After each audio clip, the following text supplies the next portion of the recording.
gentlemen flippers. And today what I'm going to be covering is the Ferrum Forge Septer. I had seen this in a YouTube video and it was a fairly good review. A lot of the stuff that came up in the review itself had kind of come true. But in any case, it looks smaller than what I had expected. To give you an example, just with the unopened blade, here's the Shure Goroff Neon, and that's the 0450 ZT, and this is the Gemini Kaiser. And then when I look at that, I go, well, shoot, it's not that any different. Why does it feel so short? And here's the reason why.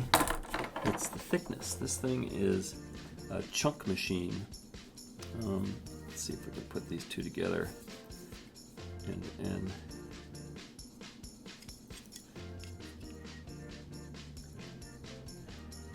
you can kind of see how much thicker it is. Or if you look at the blade thickness. You know, I can't think of any reason to have a blade this thick for such a short blade, except for just style. But having said that, it is kind of a cool knife. It's stylish. You know, I'm slowly kind of falling in love with this Chunkmeister knife. It's got decent flipping action, although I did have to work with it a little bit, and it closes pretty well. One thing I don't like is there's actually two detents, and the second detent, that's the first one. The second detent, you have to get it down to about here. You know, most other knives, Shure Goroff. Most other knives, you just get past that initial detent, and then it's a fall, and your thumb is protected by the flipper. And then you come away and close it. This one, you've got to go ahead and open it, and then that's not enough. It's stuck there. So you have to go a little bit further, and then it can come down. Now when I got this thing, it did not have a drop like that. But the cool thing is I had forgotten that this came with this knife. I think it's called a holeback.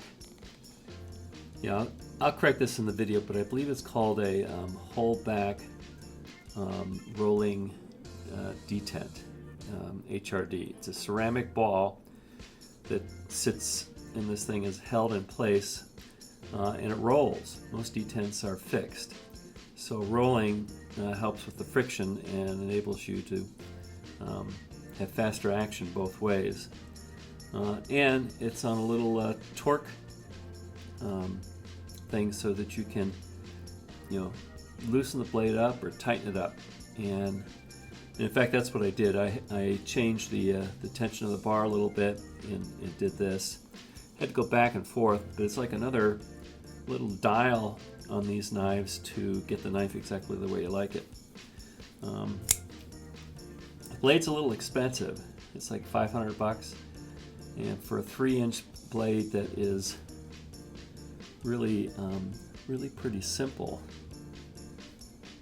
there's nothing all that's super about this. It is, the fit and finish is really good, except this screw somehow, it actually was over here, but I screwed up the threads. And all I really did was take it out and put it back in again, then took it out and found out that it was stripped. The good news is I sent a little email to the guys at Ferrum Forge, and within, I don't know, 15 minutes I got a response saying they'll send me another screw, which I thought was pretty decent. Notice the very nice edge. It did not come with this edge. It was sharp, but I think it had a much higher angle than I'm using here, but I like to put those those kind of edges on my knives. It's very sharp at this point. Using the KME system, and this blade was very good for sharpening. It's a what kind of steel is it? It's a CPM-20 CV. It has a nice flat here, so KME type systems can clamp onto that. And because the knife is so thick, when I pull down to an angle, this is probably about 18.5 degrees, you get this pretty broad, nice shiny edge on it, which I really kind of like. And it contrasts against this, what's it called? It's like a bead. It's a bead blast stone wash, and the blade kind of matches the handles as well. The handles are titanium that have also had that kind of, I don't know if that's a stone wash or bead blast. But you know, at first I thought, well, that's kind of a plain knife, a stubby plain knife, but it kind of grows on you. It's kind of cool. It's minimalistic. You can pull this out in various public places, and it's on the small side, and it's not flashy, except for my KME edge, which has a little bit of something on it. What else? It feels pretty good in the hand, even though it's kind of short. However, there's no jimping, and this isn't particular. I mean, it's a little bit grippy, but not much. So you wouldn't want to be cutting anything really hard with this because it could slip a little bit. You know, there is this choil up here, but it's just too close to that sharp edge there. I would never use that.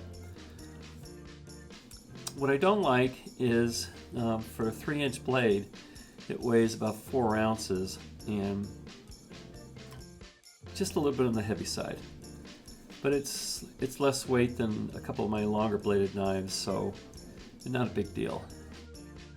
The detent ball, I really like this detent ball, and I'm probably using this in a manner you're not supposed to in order to get the kind of action I want. But see, it sticks out just a little bit, and those are typically, you know, sharp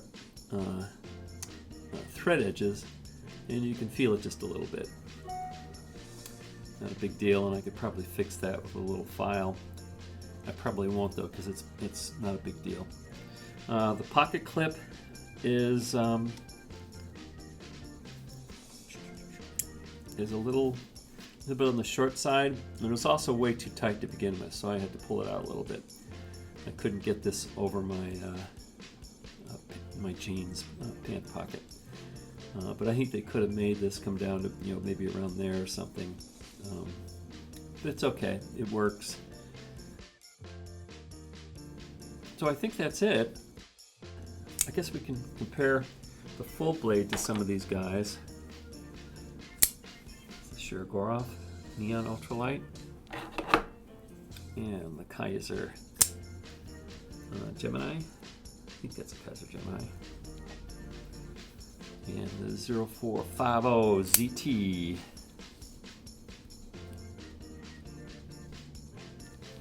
So even though it feels like a short knife, it's probably because the handle's short and it's so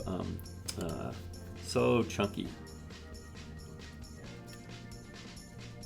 So, you know, on the one hand, I think they could made the blade thinner, and the sides a bit thinner. The weight would come down, and maybe some features on here to just give it a little bit more grip.